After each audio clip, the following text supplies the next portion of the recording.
Hello. Good day to everyone, and welcome to Mom Effie's virtual classroom. So, once again, this is Mom Effie. We are going to discuss the literary genres, and introduction. Okay. Well, anyway, I did the same lesson yesterday. And since many students, shout out to mga students cause na sa great books, so great books students or GE12 students, so of course this lesson is for you. So I am doing this lesson again because, well, I understand that many of you were not able to attend yesterday. And then I recorded the lesson yesterday, but I couldn't find the cloud file. So this is it now. I am deciding to have this redo lesson. Okay, well, anyway, so guys, if you're there, just have your name or say something in the comment section, so it's going to be okay. And then you need to go with me because there are questions. Yes, good afternoon, Vanessa. Good afternoon, Facebook user. Who's that Facebook user? You have to allow StreamYard for your name to be read. Well, anyway, Narvasa, Vanessa, Jesus Ingalagado, and then John Carl Española. Okay, so I have to turn you to. All right. Yan. Yes. Hi, Jason. Hello, Hello. Jason. All right. Lagay lang kita dyan, ha. Sige, just be there. Yan. Oh, by the way, guys, just to inform you, naka-live po tayo sa YouTube. Okay, wait lang. Live din po tayo sa YouTube. Live tayo dito. So, if ever mawala dito, so, well, sinarado niya. Okay, sige, tanggalin natin. Okay. Actually, you're just there. I can still see you who are there. So, it's okay, guys. Okay, so, let me go back to the literary genres. Actually, in my previous lesson or video, I had a preliminary discussion there about the literary genres.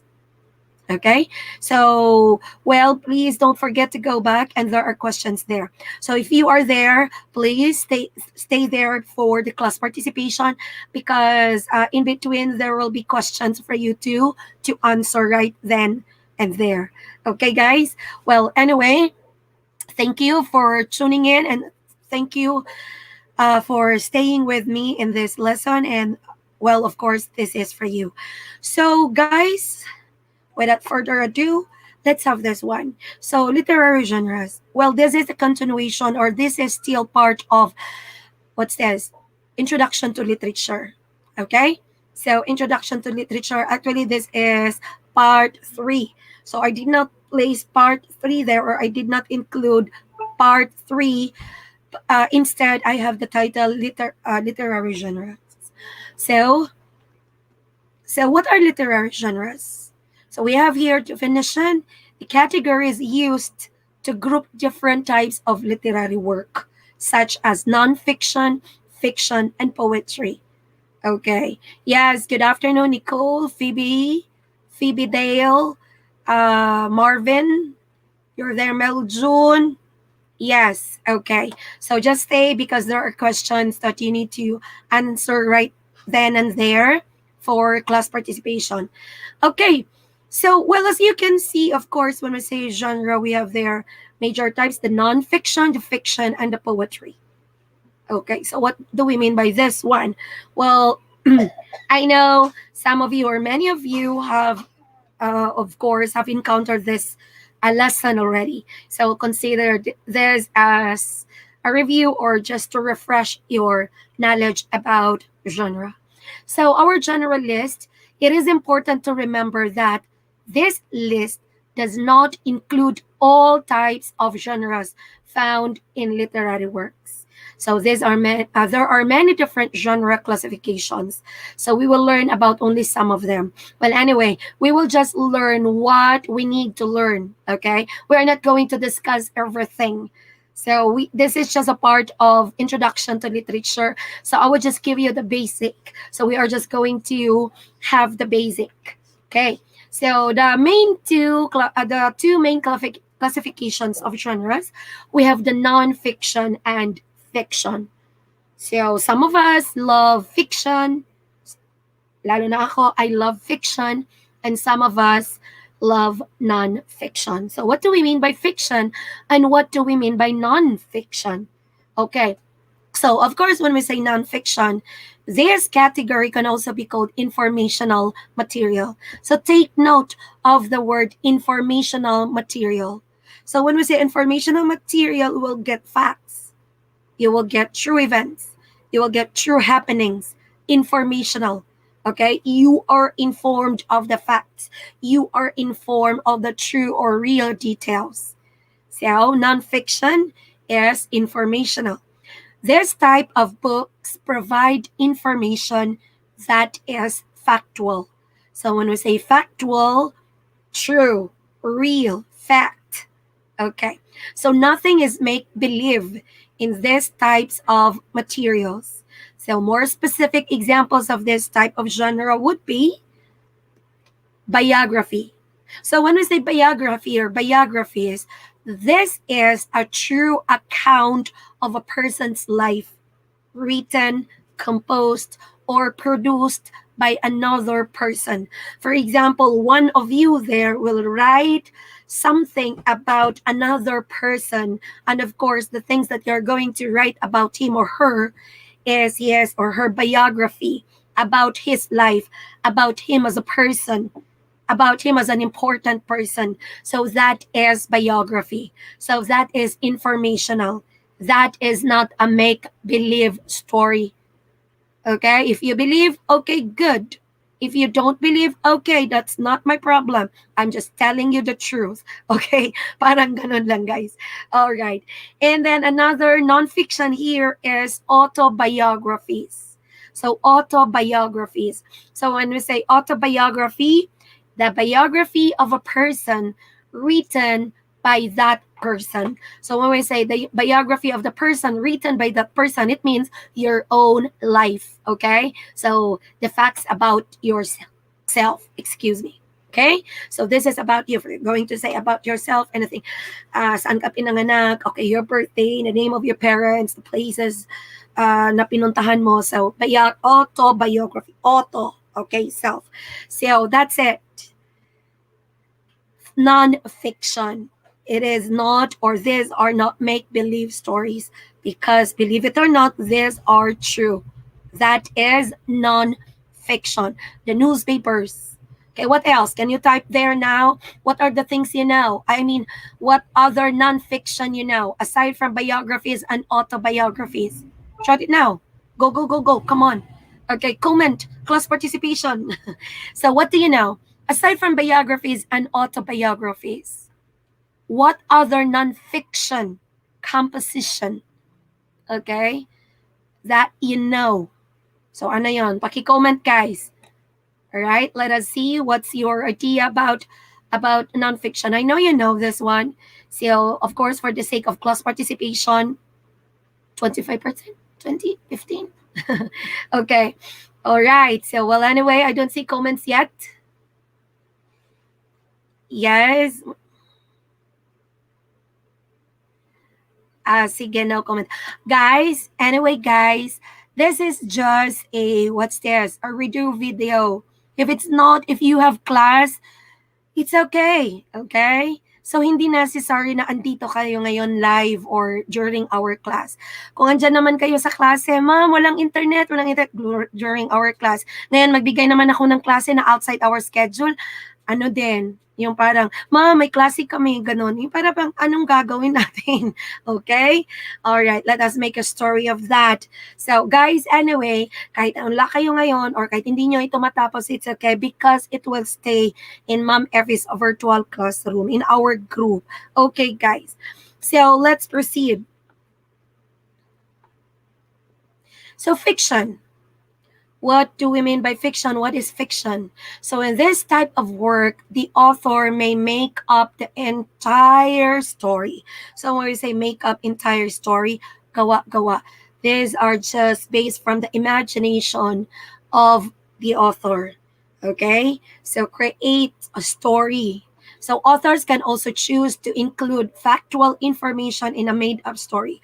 Pwede niyang isali yung mga factual information as a made up story or make up story. So if he's just going to make a story, and then he will base his story from factual events or real events. Okay, it can be like that also. But of course, the entire story is not true. May ginamit lang siya ng mga totoong mga pangyayari. Okay?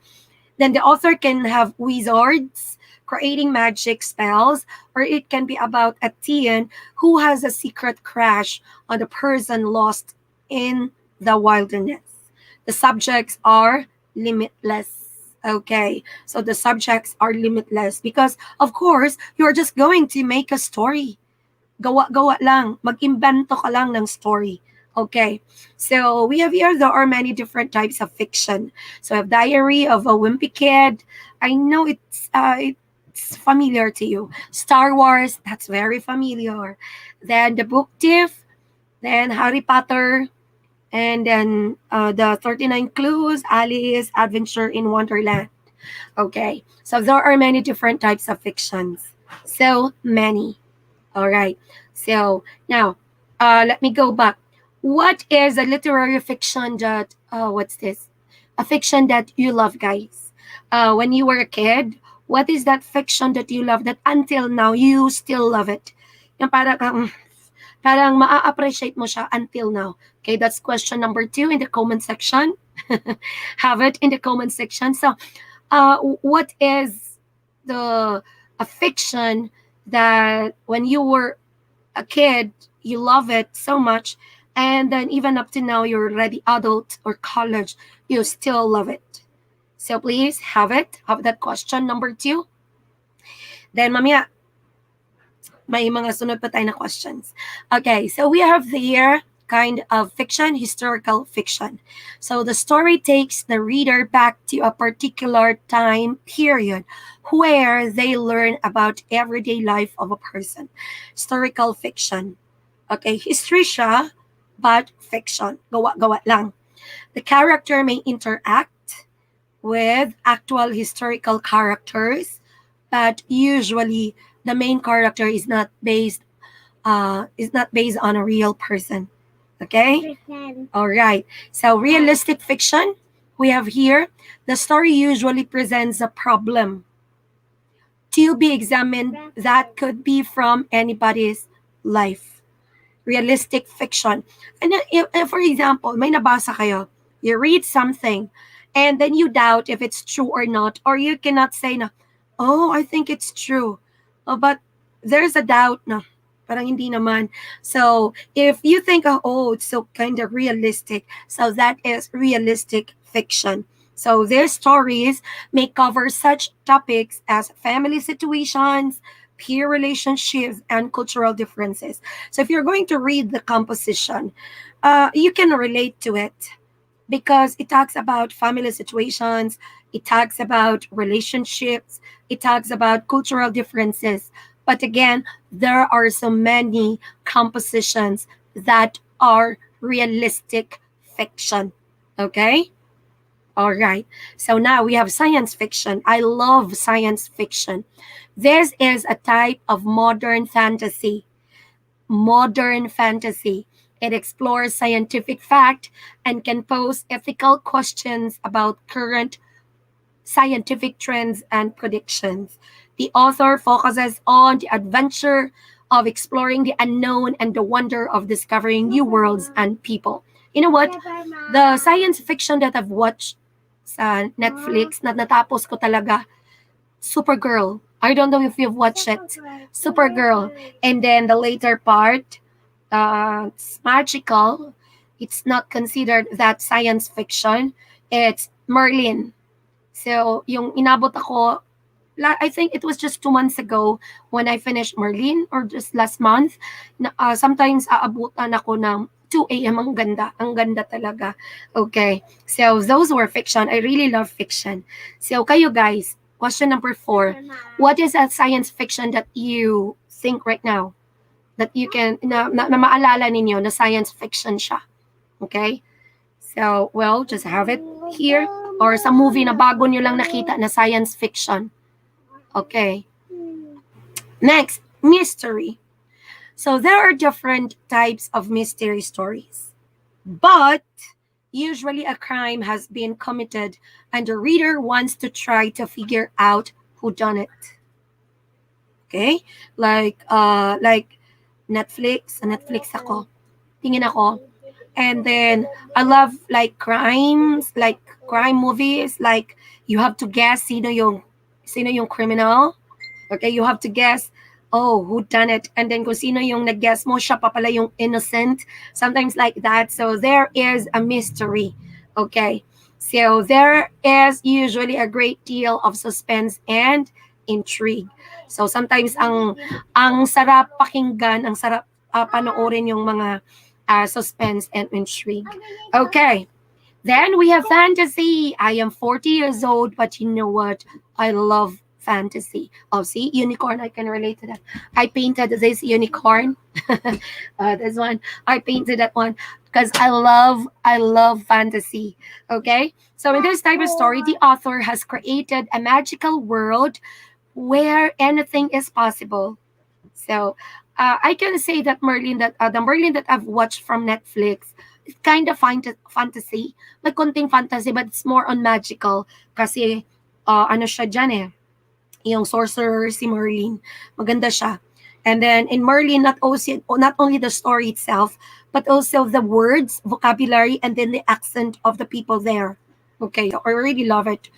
And there are many types of fantasy, from fables to fairy tales. Stories may include magical beings, talking animals, or gods and goddesses. Okay, so I am 40 years old, but I love reading or watching this kinds of literary works. Okay, wait lang guys.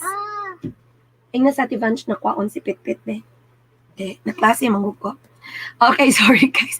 This is now the problem of live. We cannot edit this one. Hindi ko na siya matanggal. Okay, fairy tale. We often know we are reading or hearing a fairy tale with the words once upon a time. That's very common, diba? And then fairy tales often feature a fight between good and evil. So evil always loses to a triumphant hero or heroine. So we also know it's a fairy tale because most end with and they live happily ever after. Okay, so we know that. Then fables. So their stories usually have a moral lesson that is being taught. So taught, and the story often uses the animals that speak and act like humans. So again, fables, stories usually have a moral lesson that is being taught. The story often uses animals that speak and act like humans. So fables, the characters there here are animals. So guys, question number 5. Ano yung fable na maalala niyo sa elementary? Elementary pa kayo ha? Na maalala ninyo. And then what's the lesson? What's the title and what's the lesson? Okay? So the title of that fable and then the lesson. Just one sentence. After the title, just give me 1 to 2 sentences of what's the lesson of that fable. Okay. Next, myth. Okay, so you can see a picture above. There's a god. So a myth, it is a story or group of stories that form a part of the traditional knowledge of a society. So myths often use imaginative plots and characters to explain how the world began and why nature and people behave the way they do. So the gods and goddesses. So yan, traditional knowledge of a society. It talks about the society, traditional, we say traditional of course before pa. Okay. So the gods and goddesses, Hercules, okay, Zeus, so marami. Athena, Venus, the goddesses. Then, okay, well, nag-end tayo dyan guys. So now, this is question, I think, how many items ito? Parang 10 questions ito. So, 15 items yung participation nyo ngayon. So, if you're not present now, you can have it at a later part.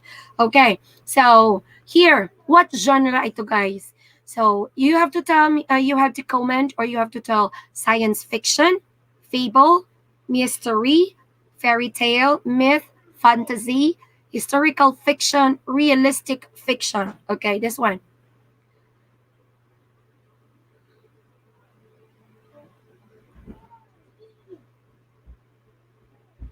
Number 2.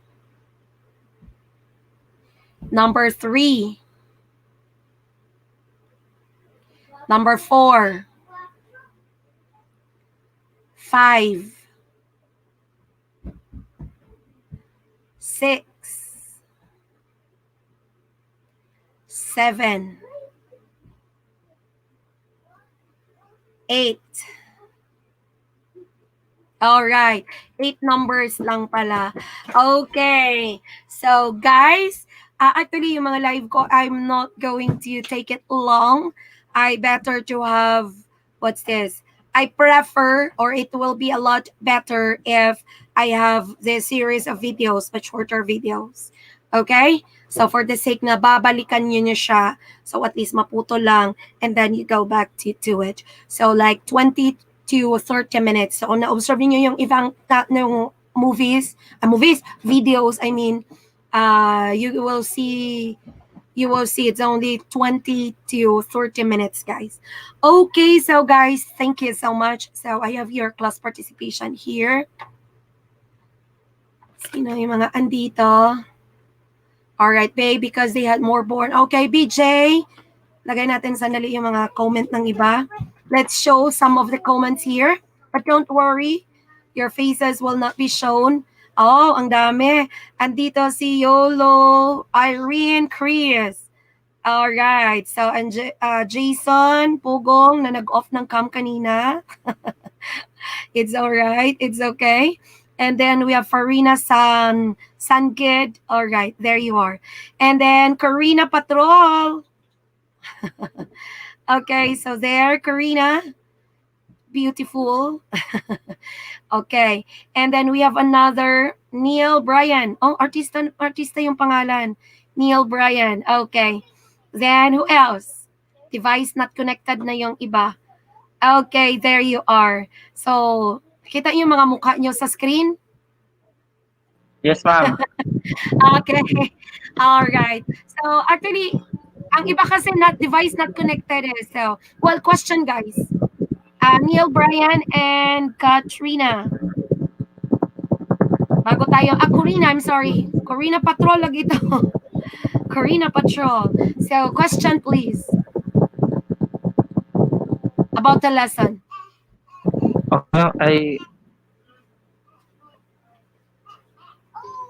Ma'am, Yes. Sino yon? si Corina Partol po. Yes, Corina Corina Patrol? Yes, Partol, sorry. Yes, ma'am.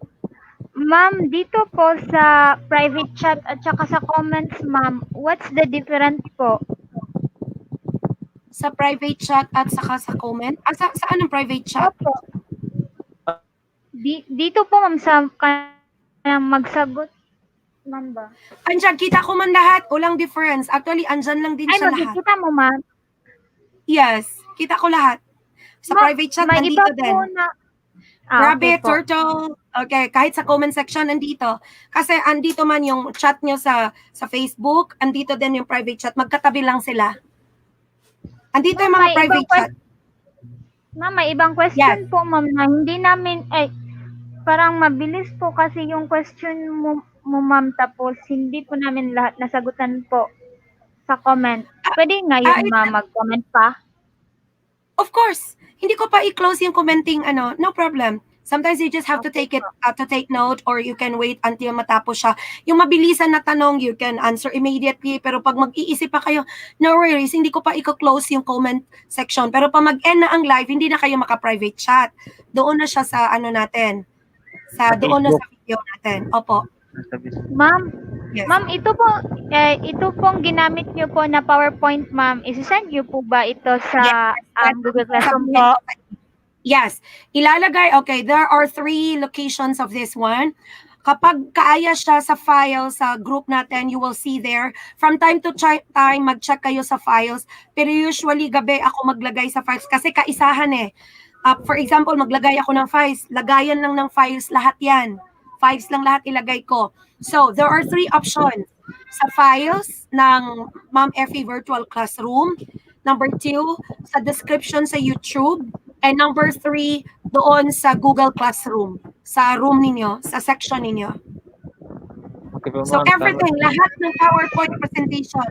So if ever may nakami sa mga video or for example, hindi ka talaga kinaya ng data at that point of time, so walang problema, you can go to the description. You can go to the files or to the kung saan siya naka those are those are the 3 options. Okay? So yun lang ilagay ko siya. Yes, I will put the files sa 3 locations na yon. Facebook, kung kaya siya sa file sa Facebook. And then, sa description, sa YouTube, or sa, and sa Google Classroom. Okay po. Thank you, ma'am. Yes, you're welcome.